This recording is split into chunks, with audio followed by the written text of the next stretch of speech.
Welcome to Insights Now, a series of conversations designed to shine a light of clarity on the complex world of investing. So far this season, we've invited a number of different fixed income portfolio managers to talk about the opportunities in bonds after a very challenged 2022. But investors don't just invest in bonds. So investing requires a decision on how to allocate all the pieces of the pie within a portfolio. In today's episode, I'm pleased to be joined by Phil Camporeale, a portfolio manager in our multi-asset solutions group here at JP Morgan Asset Management. As an active manager with a global opportunity set, he has to make that decision every day. What's the optimal mix of stocks versus bonds? And then how do you allocate within those sleeves? Where can you get the best bang for your buck in terms of returns while also managing risk in portfolios amidst a number of uncertainties about the outlook? These decisions largely depend on relative valuations, the outlook for interest rates and growth, and the relative attractiveness of yields. So I'm eager to hear from Phil in today's episode on how he's shifting the dials in portfolios right now and the size he's allocating to fixed income. So Phil, welcome back to Insights Now. Thanks for having me. So for starters, let's get a sense of your views on the current environment. How are you seeing the balance of risk for the economy and markets right now? Yeah, great question. And boy, am I happy that it's 2023 and not 2022. So, one of the things as a multi-asset investor, David, that we care a lot about is the relationship between stocks and bonds. And I think 2023 is a return to normalcy in a way. And one of the things that really struck us about last year is that there was just nowhere to hide. So I think before we get into kind of what the balance of risks are, I think in a world where the economy is either going to hard land or soft land, we have the ability to navigate a lot better than what we did last year when bonds were the problem. And this year we kind of think bonds are part of the solution. So just how we're seeing things, we've come a long way since even the end of last year. And I think once we got clarity on where and when the Federal Reserve would stop raising interest rates, it really gave us a lot of clarity into how we would asset allocate. And what I mean by that is we have a neutral allocation to stocks. What does that mean? In a 60-40 portfolio, it means we have about 60% in stocks, and we're a little bit overweight bonds. So call it 40 to 40, a little over 40% in bonds. And our base case here, okay, and don't kill the messenger, but our base case is that we do not believe we're going into a recession in the remainder of this year. We think it's going to be a close call, but our base case remains that we are not going into recession.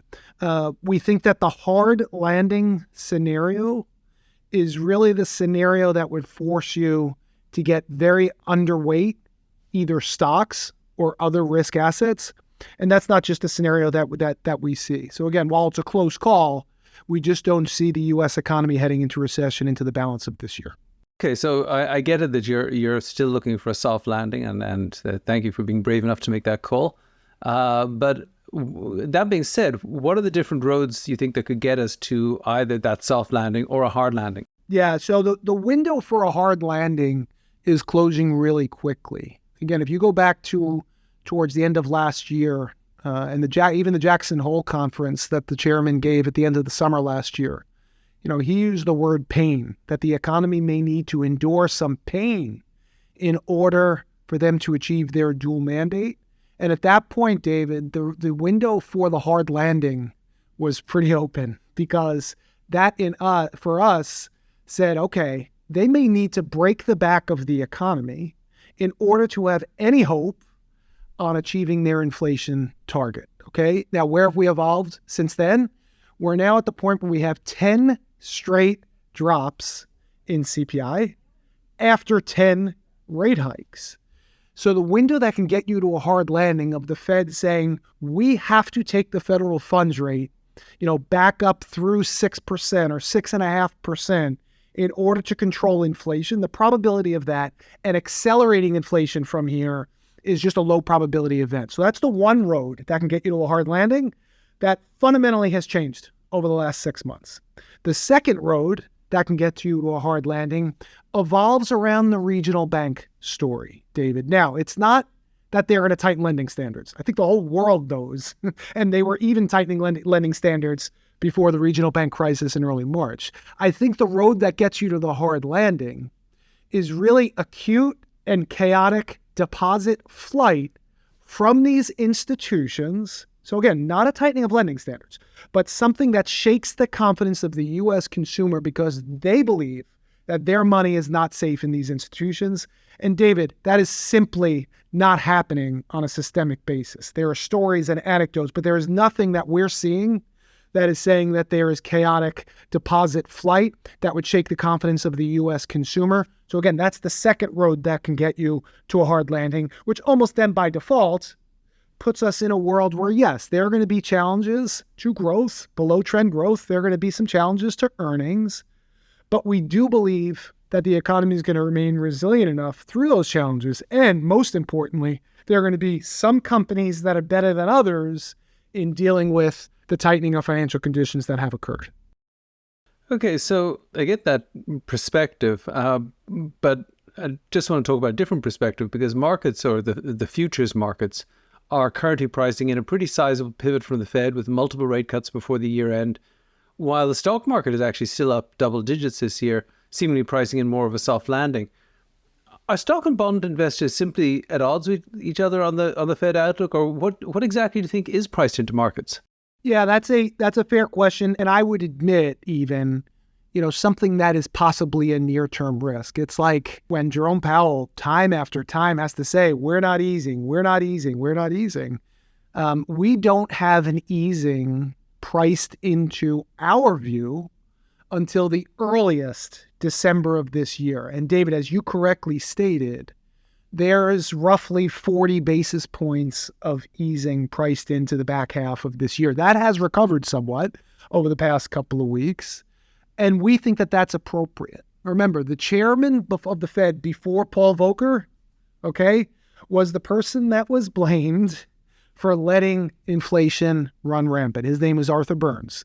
And no one at the Federal Reserve wants to have the legacy of saying, we took our foot off the pedal too soon and allowed inflation to reaccelerate. Now, that being said, we don't have the Fed coming back in to tighten. I think that's one scenario we're not positioned for. If the Fed had to come back and say, you know what, we have to do 50 basis points again because inflation is accelerating. So I think the pause is almost like the new tightening at this point for markets, where the market in the near term could be somewhat upset that they're not going to get the easing that they imminently want. But David, that easing is coming. It's either going to be because of a hard landing scenario, which again, not our base case, but in that scenario, of course, the Fed's dual mandate is full employment and price stability.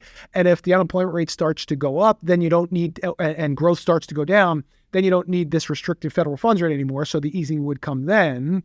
But our base case is more of the fact that by the end of this year, year-over-year CPI looks more like a 3 handle. We have a shot at a 2 handle, but more like a low 3 handle on CPI. And then there'll be a lot of pressure on the Fed of saying, why do we need a 5.25% federal funds rate if inflation is closer to 3 and not 5, 6, or 7? So in that environment, that's where the ease comes in. But again, we just don't think, again, because of that Arthur Burns type legacy that nobody wants, and you can't wave the victory flag just yet, we don't think that easing could be priced in until at least December, but more likely early 2024. What I think are at odds with each other is the bond market and the bond market. So the yield curve is saying you are very, very flat here. Okay, you have a yield curve that's inverted, and usually that portends, there's Dr. Yield Curve, as I like to say. No offense to Dr. Kelly, but there's a Dr. Yield Curve who's a great economist that says, that's gonna be a recession. But I think what the credit markets are saying is something that looks more like our base case, David, where investment grade corporate bonds are trading about 150 over. High yield bonds are trading about 400, 300, 400 over. And that for us looks more consistent with our base case view of, yes, still somewhat challenged growth, but not a hard landing view. Of course, it could be that, it's very unusual also to have the Federal Reserve explicitly forecast that they are going to cut short-term interest rates over the next few years, and that their long-term view on the federal funds rate is about half of where it is right now. I mean, that's very unusual, and that also, I suppose, may be having some impact on shaping the yield curve in what looks like a somewhat more pessimistic perspective than your perspective or the stock market's perspective on the economy. And remember, David, as you know, and as we lived through, the Fed moved by 525 basis points in 10 meetings. They went 475 basis point rate hikes in a row. What that did to the front end of the yield curve, we don't believe the back end had any chance of keeping up with, because it was moving so violently to the upside in the front end. I think the flatness of the inversion of the yield curve is tend to be a little bit overstated in terms of its impact on growth. Having said that, are we going to, at some stage in the next few years, see a normal upward sloping yield curve again? And what would it take to get there? Yeah, so listen, on our long-term capital market assumptions, as you know, David, we are forecasting a positively sloped yield curve. We have the fair value of the federal funds rate at about 2%, the fair value of the 10-year treasury at about 3.25%. So we do have this positively sloped yield curve on a long-term capital market assumption standpoint. But as you know, we can't just tell our clients, don't look at your statement for a decade and everything will work out. I think the normal or the traditional path to getting the yield curve to be less inverted has to come, again, either because the Fed is fighting a recession and has to drop the front end of the curve, and then the curve kind of re-steepens, so all the work is being done by the front end. Or, David, you get kind of that soft landing scenario, which just takes longer. The curve is going to be inverted, for a while through that soft landing kind of gradual disinflation story. So if you want a yield curve to be positively sloped overnight, I think you need a hard landing. I think the flatness of the yield curve is going to be with us for a while as this disinflationary process takes a little time to go from kind of 3% where we have it at the end of this year. I think it might take another year, David, in order for inflation to get back to Fed target at about 2%. And in that environment, yield curve is going to stay pretty darn flat. Okay, so maybe we can broaden the discussion a little bit beyond the bond market, because of course you manage global multi-asset portfolios, and so you're not wed to fixed income when you're just trying to get income. So what opportunities do you see outside of bonds to take advantage of right now? Yeah, so I grew up in the bond market, and I really do believe that the risk-free rate is kind of the straw that stirs the drink. I know you're a big Yankees fan, David, so I used the Reggie Jackson reference for you there. I think a Red Sox fan, but go ahead. Yeah, I know where your loyalties lie.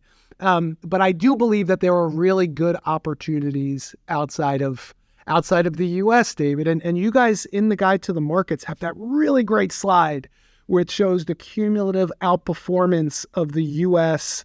versus non-U.S. asset classes. And, that gray shaded area, which is U.S. outperformance, seemed like it would never end. And I think if you look closely on that slide now, David, over the past year and a half, and certainly year to date, you see significant non-U.S. outperformance. This is a trade we still believe in. Fundamentally speaking, the U.S. exceptionalism that occurred in interest rate markets when the Federal Reserve was tightening rates from 2015 to 2018, and the rest of the world, particularly the European Central Bank, were caught in a negative interest rate environment and couldn't get out of it.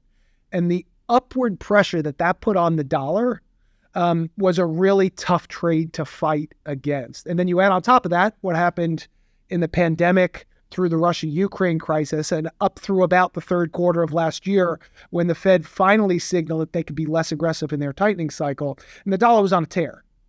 And when you're a U.S. investor investing abroad, you kind of have two bets on. You have the bet on, yes, that international company, but you also have the bet, if you're a U.S. investor that want dollar returns, you have the bet on the U.S. dollar at the same time. And now at this point, we can kind of definitively say that the strength of the dollar and the upward pressure that the U.S. exceptionalism in terms of interest rate policy put on the dollar, that field looks a lot more level now. European Central Bank needed a pandemic, and the inflation that came out of the pandemic and all of the policy decisions they made during the pandemic, but they finally got the window to get out of negative interest rate policy. That's the first thing.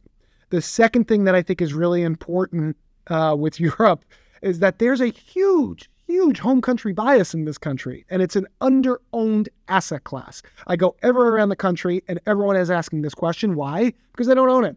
So I think the technical around, the bid for non-U.S. asset classes when it is performing at a time when the dollar isn't just eroding all of your returns away, I think are pretty spectacular. And then the last piece that I'd put on this from a more tactical perspective is, there's plenty of debate, even internally, David, as you know, with whether the U.S. is going to go into recession or not. But the story that Europe is going to avoid recession in 2023 is really widely held. And there's a different trajectory of earnings based on that confidence of growth staying positive in Europe that simply doesn't exist in the U.S.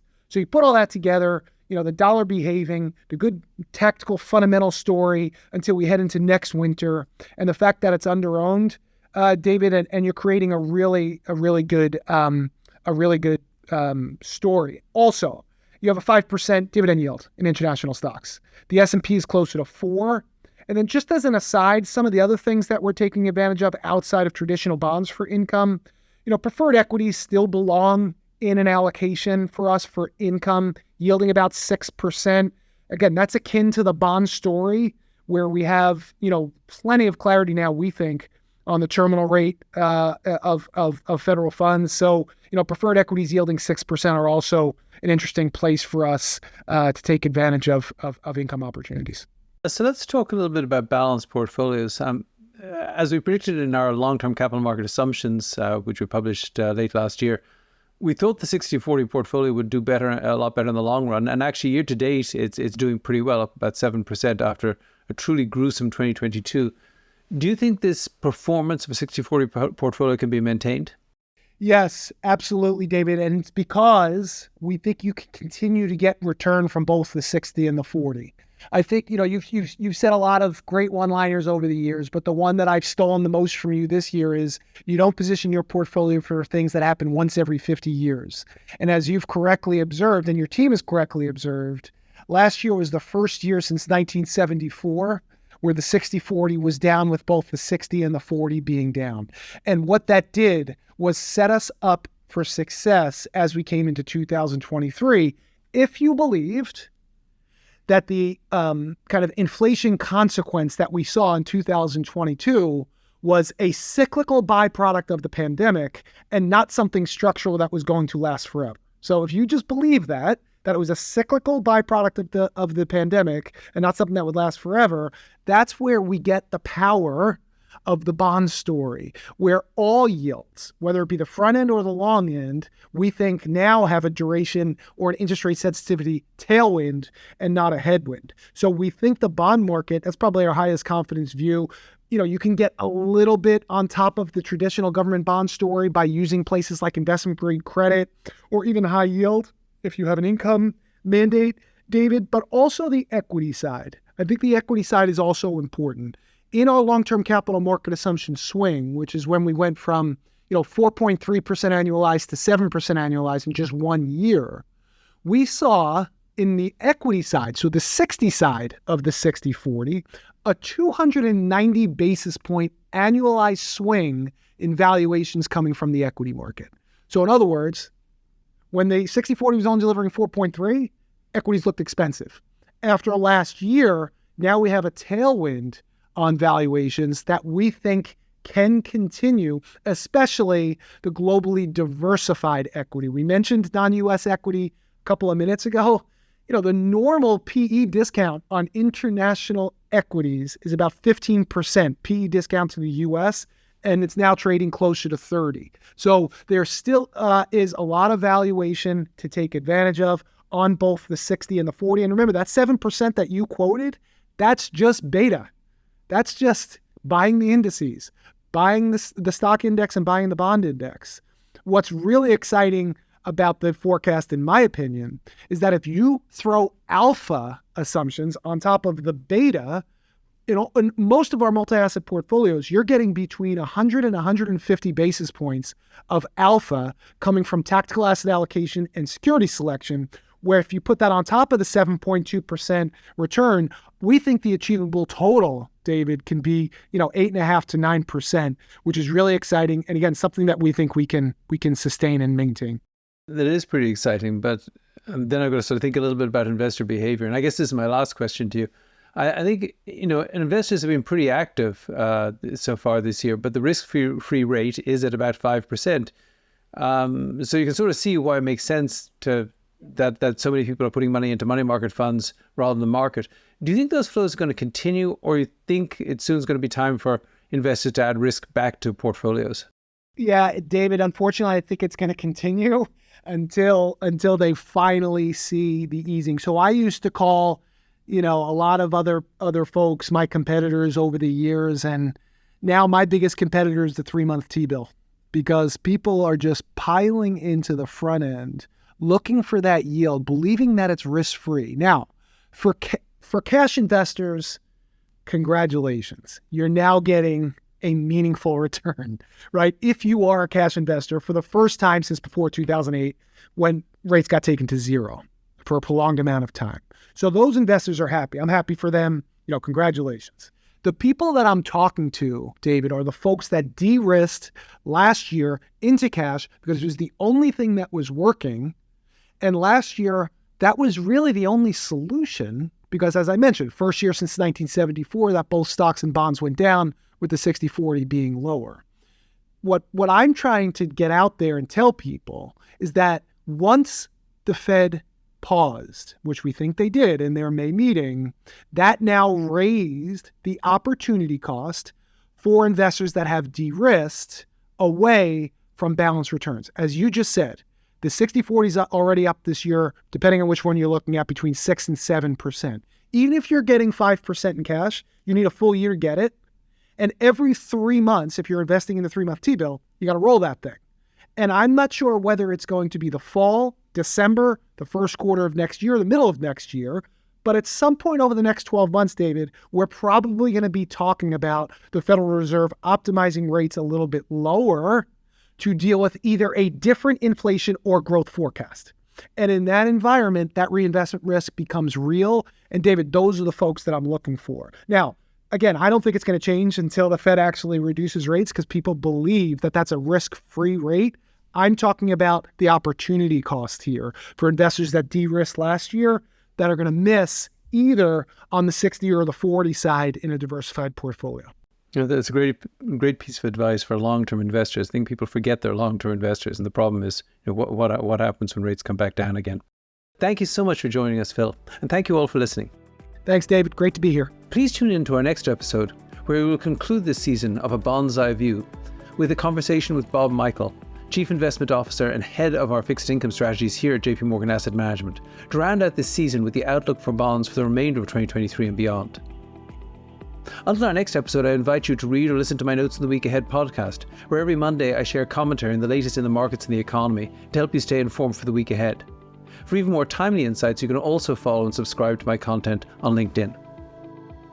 This content is intended for information only based on assumptions and current market conditions and are subject to change.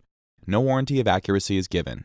This content does not contain sufficient information to support investment decisions. It is not to be construed as research, legal, regulatory, tax, accounting, or investment advice.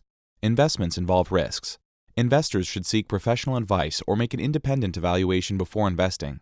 The value of investments and the income from them may fluctuate, including loss of capital. Past performance and yield are not indicative of current or future results. Forecasts and estimates may or may not come to pass. JP Morgan Asset Management is the asset management business of JP Morgan Chase & Company and its affiliates worldwide.